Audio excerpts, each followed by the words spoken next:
महाराष्ट्रातील आणि कोकणातील शिवसेनेचे प्रभावी नेते तथा माजी पर्यावरण मंत्री रामदास कदम यांनी खेडची माऊली काळकाई मातेचे सपत्नीक दर्शन घेतले। खेड शहरातील जागृत देवस्थान काळकाई मातेसमोर उभयंतांनी नतमस्तक केले। मातेसमोर नतमस्तक होऊन रामदास भाईंनी सर्वांना सुखी ठेवण्याची प्रार्थना केली। रामदास कदम हे शिवसेनेचे प्रभावी नेते असून विद्यमान सरकारमध्ये त्यांचा मोठा प्रभाव आहे। तसेच कोकणातील शिवसेना पक्षावर मोठी पकड असलेले हे नेते आहेत।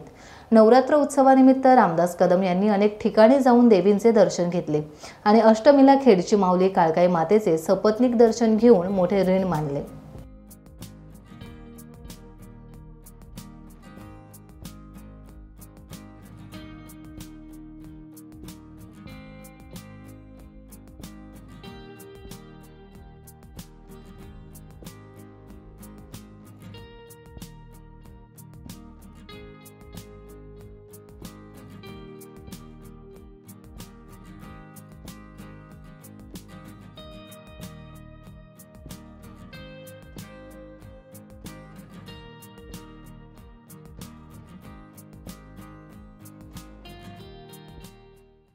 टाइम्स डिजिटलला लाईक करा, शेअर करा, सबस्क्राइब करा आणि बेल आयकॉन दाबायला विसरू नका।